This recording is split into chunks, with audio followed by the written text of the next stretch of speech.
जय हिंद। हिंदी साहित्य सभा चैनल पर मैं डॉक्टर रेखा सैनी आप सभी का स्वागत करती हूँ। हमारा आज का विषय है घनानंद के कवित्व।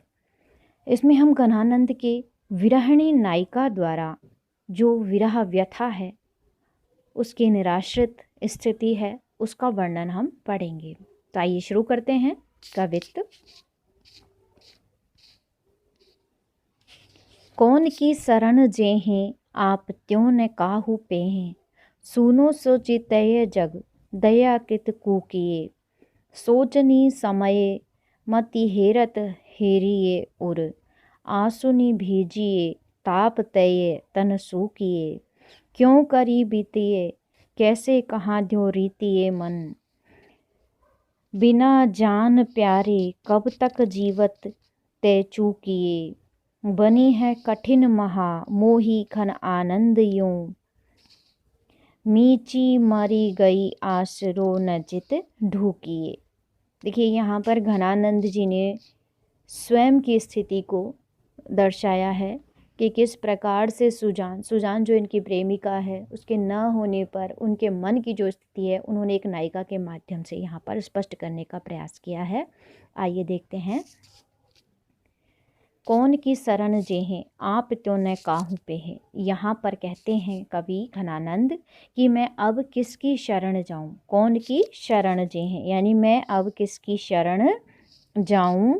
आप त्यों न काहू पेहें कि अतिशय विरह के कारण, आप त्यों न काहू कि मेरा विरह इत्याधिक बढ़ गया है, मैं स्वयं को निराश्रित महसूस कर रहा हूँ। निराश्रित मतलब कि मेरा आश्रय अब मुझे कोई आसरा देने वाला नहीं रहा। सुनो सोचितेय जग दया कित कूकिए कि ये जो पूरा संसार है ये मुझे सूना प्रतीत हो रहा है, यानी यहाँ मुझे कोई दिखाई नहीं दे रहा है कि अब मैं जाकर कहाँ अपने प्रियतम को पुकारूं। कूकिए का मतलब है पुकारना, बोलना, कि अब मैं कहाँ जाकर अपनी ये पुकार करूं। सोचनी समय मति हेरत हीरे उर, और सोचते सोचते मेरी जो बुद्धि है, यानी मति मतलब बुद्धि है, वो हेरना, हेरत का मतलब है ढूंढना, खोजते हुए, और मेरे हृदय में, मेरा जो हृदय है वो चिंता में लीन रह रहा है, और बुद्धि उसे खोजने पर स्वयं ही खो जाती है, यानी प्रियतम को खोज नहीं पाती है। आगे देखिए। आंसुनि भीजिए ताप तय तन सूखिए कि आंसुओं से मैंने अपना पूरा तन भिगो लिया है, लेकिन फिर भी क्या हो रहा है कि जो विरह की तपन है उसके कारण ये तन सूखता ही जा रहा है, कि इतनी तीव्र अग्नि विरह की हृदय में जल रही है, जिसके कारण आंसुओं की से गीला होने पर भी तन सूखता ही जा रहा है। क्यों करी बीतिए कैसे कहाँ द्यों रीतिए मन, और अब ये जो मन है, मेरा हृदय है, वो किसी भी प्रकार से अपनी विरह विता के दिन बिताए, उसे समझ में नहीं आ रहा है किस प्रकार से वो अपना ये समय बिताए। कैसे कहाँ दो रीतिए मन, और ये किस प्रकार से इस रिक्तता को पूर्ण करे। रीतिए मतलब जो रिक्तता है, हृदय में जो चिंता है, उसको किस प्रकार से वो समाप्त करे, यानी प्रियतम सुजान को देखे बिना वो किस प्रकार से ये पूर्ति करे। बिना जान प्यारे कब जीवन ते चूकिए कि अब बिना जान, यानी जान यहाँ पर सुजान के लिए ही आया है कि प्रियतम सुजान के बिना, अब बिना देखे उन्हें अब तो जीना भी मुश्किल हो रहा है। आगे देखिए।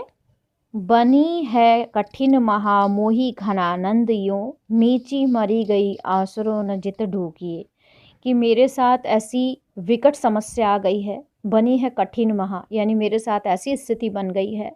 मोही घनानंद यूं, मुझ घनानंद के साथ अपने लिए कह रहे हैं कि मीची मर गई औसरो न जित ढूकियो, कि जो मृत्यु है वो भी अब मर गई है, यानी मृत्यु भी मुझे शरण नहीं दे रही है। आसरा मतलब, आसरो मतलब यहाँ पे है शरण से, कि मृत्यु भी मुझे अब आसरा नहीं दे रही है। अब मैं कहाँ जाकर अपना ये अपने आप को छुपाऊं या आश्रय प्राप्त करूं। कहने का तात्पर्य यह है कि विरह, जो उनका विरह वेदना है, वो उसकी स्थिति इतनी कठिन हो गई है कि मृत्यु स्वयं भी शरण नहीं दे सकती, मृत्यु की भी मृत्यु हो गई है, अब कोई दूसरा स्थान नहीं है। कि वियोग की इस विषम दशा में न तो जीवित ही रहा जा सकता है, न ही मरा जा सकता है। इस प्रकार की स्थिति यहाँ पर घनानंद ने स्पष्ट करने का प्रयास किया है कि जब विरह पीड़ित होता है व्यक्ति, अर्थात प्रेम में होने पर विरह हो, यानी विछोह जब हो जाता है, वियोग जब हो जाता है, तो उसकी वेदना के कारण ना तो जिया जाता है, ना ही मृत्यु को प्राप्त कर सकता है। तो यहाँ पर घनानंद और सुजान के प्रति जो उनके मन में प्रेम है, घनानंद का के मन में, तो वही यहाँ पर दर्शाया है कि जिस प्रकार से उनकी मन की दशा हो रही है, उसे उन्होंने नायिका के माध्यम से यहाँ स्पष्ट किया है। ठीक है, आगे देखते हैं अगला पद।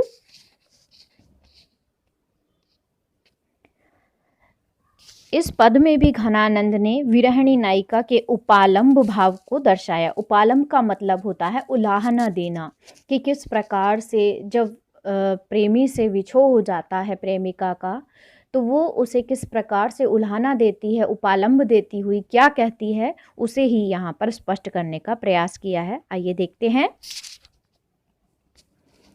जासो प्रीति ताही निठुराई सो निपट नेह, कैसे करी जिय की जरनी सो जताई ये, महानिर्दयी दई कैसे के जीवाऊ जीव, वेदनी की बढ़वारी कहाँ लो दुराई ये, दुख को बखान कर भी को रसना के होई, होती ऐसी कहूँ बाको मुख देखन न पाइए, रैन दिन चैन को न लेस कहूँ पाए, भाग आपन ही ऐसे दोष का ही ध्यो लगाई है। देखिए यहाँ पर भी उसी प्रकार का विरह का वर्णन है, परंतु यहाँ उपालंब देती है और एक विरहिणी नायिका अपनी सखी से कहती है, जासो प्रीति ताही निठुराई सो निपटने, कि जिससे मैंने प्रेम किया वही प्रेम व्यवहार में एकदम निष्ठुर हो गई है या निष्ठुर हो गया है। निष्ठुर का मतलब है कठोर हो गया है, उसने मेरी ओर ध्यान देना बंद कर दिया है। इतना निपट, उसे मेरे हृदय की पीड़ा का कोई भान नहीं है, उसे कोई ज्ञान नहीं है। निपटने है, जो मेरे मन में नेह है, स्नेह है, प्रेम है, उसका उसे कोई भी भान नहीं है। कैसे करी जिय की जरनी सो जताइए। अब बताओ तो ये वेदना की जो जलन है, मैं किसे और किस तरह बताऊं, किस तरह अभिव्यक्त करूं। अब यहाँ कहते हैं घनानंद जी, विरहिणी कह रही है कि मेरे मन में जो भाव हैं, जो जिया में, जिया का मतलब है हृदय, हृदय की जो जलन है, हृदय की जो वेदना है, पीड़ा है, उसे मैं किस प्रकार से और किसे बताऊं, क्योंकि जिससे मैंने प्रेम किया है वो तो बहुत ही निष्ठुर हो गया है। अगला आगे देखिए, महानिर्दयी दई कैसे है जीवाऊ जीव, कि वो इतना निर्दयी हो गया है, उसके मन में अब मेरा जीना, उसकी वजह से अब मेरा जीना बहुत कठिन हो रहा है कि प्रियतम तो अत्यधिक निर्दयी है और उसे मेरी बिल्कुल भी चिंता नहीं है। महानिर्दयी दई कैसे मैं जीवाऊ जीव, अब मैं मेरे जीने में जीना कैसे हो। आगे देखिए, वेदनी की बड़बारी कहाँ लो दुराइए, कि ये जो वेदना की बड़वाग्नि जल रही है, बड़वाग्नि का मतलब होता है समुद्र में लगने वाली आग, कि एक ऐसी स्थिति बन जाती है कि जल होते हुए भी अग्नि प्रज्वलित हो जाती है। तो जल और अग्नि की जो विरोधाभास वाली स्थिति है वही यहाँ पर दिखाई है कि अश्रुओं से जब तन भीग रहा है, परंतु हृदय में जलने वाली आग उसे सुखा देती है। अर्थात उस जल और अग्नि का जो एक वियोग वाली, एक विरोधाभास वाली स्थिति है, वो बन जाती है। तो वेदना की जो बड़वाग्नि है उसे मैं कहाँ तक छुपाऊं, ऐसा यहाँ पर घनानंद जी कहते हैं। दुख को बखान करीबे को रसना के होती, यहाँ कह रहे हैं कि प्रेम का जो व्यवहार है, प्रियतम का जो निर्दयी भाव है, अब मैं अपने दुख का बखान करूं तो रसना के होते, कि मेरी जो जीव, रसना का मतलब है जीव, यानी अपने मुख से मैं किस प्रकार से अपने दुखड़ा कहूँ, या मैं अब किस प्रकार से इस अपने दुख को, वेदना को स्पष्ट करूं, ये तो बढ़ता ही जा रहा है। ऐसे कहूँ बाको मुख दुख देखन न पाइए। अब मैं कैसे कहूँ कि उसके मुख को देखे बिना मुझे अब चैन नहीं मिल सकता है। यहाँ पर कहा है कि विरह व्यथा कितनी भयानक है, परंतु प्रियतम इतना निर्दयी है। उसे मेरा मन है उसे देखना चाहता है, परंतु वो निर्दयी इतना निष्ठुर है कि मेरे बारे में बिल्कुल भी नहीं सोचता है। आगे देखिए, रैन दिन चैन को न लेस कहूँ पे भाग आपन ही ऐसे दोष काहि ध्यो लगाई है। यहाँ पर कहते हैं कि मेरा भाग्य रात दिन चैन नहीं पा रहा है, दिन रात चैन को न लेस, लेस का मतलब है नाम मात्र का भी मुझे चैन नहीं मिल रहा है। भाग आपने ही ऐसे दोष काहि को धो लगाई है, कि मेरे तो किस्मत ही ऐसी है, मेरा तो भाग्य ही ऐसा है। अब मैं दोष निर्दयी प्रियतम का भी क्या बताऊं। देखिए, एक बार तो वे निष्ठुर कह रहे हैं प्रियतम को, और फिर दूसरी बार कहते हैं कि प्रियतम को क्या मैं दोष लगाऊं, मेरा तो भाग्य ही ऐसा है। यहाँ पर भाव ये है कि विरह वेदना और मानसिक अशांति का कारण वे निष्ठुर प्रियतम को तो मानते हैं, परंतु उसका दोष स्वयं पर लगाते हैं, उन पर न लगाकर। यानी कि वो अपने प्रियतम से अत्यधिक प्रेम करते हैं, इस कारण से वे दोष भी एक बार तो निष्ठुर कहते हैं, परंतु दोष अपने भाग्य को ही देते हैं। ठीक है, अगला पद देखते हैं। अगले पद में कवि घनानंद ने वियोग श्रृंगार का ही वर्णन किया है। वियोग वही, यहाँ पर भी विरह का ही वर्णन है। प्रिय के प्रति जो प्रेम की एक निष्ठता है, अनन्यता है, उसी का वर्णन उपालंब देते हुए ही किया गया है। ठीक है, देखिए यहाँ पर क्या कह रहे हैं। मीत सुजान अनीत करो जिन, हा न हूजिए मोहि अमोही। दीठी को और कहू नहीं ठोर, फिरी द्रग रावरे रूप की द्रोही। एक विलास की टेक गहे लगी, आस रहे बसी प्राण बटोही। हों घनानंद जीवन मूल दई, कत प्यास निमारत मोही।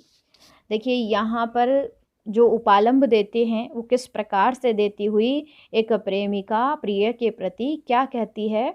मीत सुजान अनीत करो जिन, कि कोई प्रेमिका प्रिय के प्रति अपनी प्रेम निष्ठा और अनन्यता प्रकट करती हुई क्या कहती है कि हे सुजान, प्रियतम सुजान। सुजान कौन है, मैंने अभी बताया था आपको, घनानंद की प्रेमिका है, तो उसी के प्रति ये नाम यहाँ सुजान लिया है। और ये किसके द्वारा कहलवा रहे हैं, नायिका के द्वारा अपने प्रियतम, यानी यहाँ पर इन्होंने अपने मन की बात को नायिका द्वारा कहलवाया है। मीत सुजान अनीत करो, कि सुजान ने मेरे साथ कैसी अनीति की है। हा न हूजिए मोही अमोही, कि अब मुझे इस प्रकार कहते हैं कि तुमने मेरे साथ बड़ा ही अन्याय किया है, या तुम मेरे साथ अन्याय मत करो। अब मैं तुम्हारी सौगंध खाती हूँ, मुझे मोहित करके तुम मेरे प्रति निर्मोही मत रहो। कि हा हूजिए मोही अमोही, कि तुमने मुझे मोहित तो कर लिया और अब मेरी प्रति तुम निर्मोही या प्रेमासक्त नहीं हो, प्रेम से रहित मत बनो। यहाँ पर एक तरह से उपालंब भी है कि तुमने मोहित तो कर लिया, लेकिन अब तुम मेरी ओर ध्यान नहीं दे रहे हो, या मेरे से तुम्हें विरक्ति हो गई है। अगली देखिए लाइन। दीटी को और कहूँ नहीं ठोर, फिरी द्रग रावरे रूप की दोही, कि मुझे मोहित करके तुम मेरे प्रति निर्मोही तो हो गई हो, लेकिन मेरे नेत्रों में तुम्हारे ही रूप की दुहाई फिरी हुई है, अर्थात मेरी आंखों में तुम्हारा ही रूप छाया हुआ है। दीठी का मतलब होता है आंखें, कि दीठी को और कहूँ ठोर नहीं, कि मेरे नेत्रों को तो अब तुम्हारे अलावा कोई दिखता ही नहीं है, कि मेरे नेत्र और कहीं पर भी तृप्त नहीं हो पाते हैं। फिर द्रग रावरे रूप की दोही, और मेरी जो आँखें हैं वो तुम्हारे ही रूप छाया हुआ है, और तुम्हारे रूप के अतिरिक्त ऐसा कोई स्थान नहीं है जहाँ पर जिस पर मेरी ये दृष्टि टिक सके। अर्थात क्या कहना चाहते हैं कि मेरे नेत्रों में तो जो प्रेमिका सुजान है उसी का ही रूप छाया हुआ है, तुम्हारा ही रूप छाया हुआ है। अब ये नेत्र किसी और के प्रति आसक्त नहीं हो सकते, ये दृष्टि किसी और पर टिक नहीं सकती। ये प्रेम की अनन्यता को यहाँ पर इन्होंने स्पष्ट किया है। एक विलास की टेक गहे लगी, आस रहे बसी प्राण बटोही। हो घनानंद जीवन मूल दई, कत प्यास निमारत मोही। अब यहाँ पर किस प्रकार से कह रहे हैं, देखिए, एक विलास की टेक गहे लगी, कि मेरी एक ही इच्छा है, सिर्फ एक ही, टेक का मतलब होता है जिद, कि एक ही जिद लगी हुई है, एक ही आस है कि बस ही प्राण बटोही, कि मेरे जो प्राण रूपी पथिक है वो एकमात्र एक विश्वास का सहारा लेकर बसे हुए हैं कि आप पुनः लौट आओगी, मुझे फिर से तुम्हारे दर्शन का लाभ मिलेगा। ये मन है, जो घनानंद का मन है, उनका हृदय है, उनके मन में प्रेमिका के प्रति जो भाव हैं उनको व्यक्त करते हुए कहते हैं कि मुझे विश्वास है, मेरे मन में एक ही विश्वास है कि मेरा जो प्राण रूपी मेरा प्रतीक है, इसको एक विश्वास है, एक सहारा है कि तुम पुनः लौट आओगे और तुम्हारे दर्शन का लाभ मुझे मिलेगा, अन्यथा मेरे प्राण कब तक अभी तक निकल गए होते, कि विश्वास के कारण ये प्राण अटके हुए हैं। कविवर घनानंद के अनुसार विरहणी नायिका क्या कह रही है कि हे प्रिय, तुम अत्यंत आनंद प्रदान करने वाले और मेरे जीवन के आधार हो, फिर क्यों मुझे अपने रूप की प्यास से मारे डाल रहे हो। कहने का तात्पर्य है कि तुम्हारे दर्शन को मेरे नेत्र प्यासे हैं। यहाँ लिखा है ना, जीवन मूल दई कत प्यास अनिमारत मोही, कि तुम मेरे नेत्रों की प्यास बुझाने वाले हो, तुम्हारे दर्शन मात्र से ही मेरे नेत्रों की प्यास बुझेगी, लेकिन तुम इस प्यास से ही मुझे मारे डाल रहे हो। कहने का तात्पर्य है कि तुम आनंद वर्षी मेघ तथा जल के भंडार हो, फिर क्यों मुझे प्यासी मार रहे हो। इसलिए तुम अपने रूप दर्शन से मेरी ये प्रेम पिपासा को शांत करो। जो प्रेम जो मन में जगा हुआ है, इसे तुम आनंद घन यानी बारिश के रूप में बरसकर आनंद घन यानी प्रसन्नता की वर्षा करके तुम मेरी ये प्यास बुझाओ, अर्थात तुम पुनः लौट आओ। यहाँ पर घनानंद ने प्रेमिका और प्रेमी के विरह को वर्णन करते हुए एक दूसरे के प्रति आसक्ति अर्थात विरहिणी के मन में जो भाव हैं अपने प्रेमी के प्रति, उन्हें अभिव्यक्त किया है।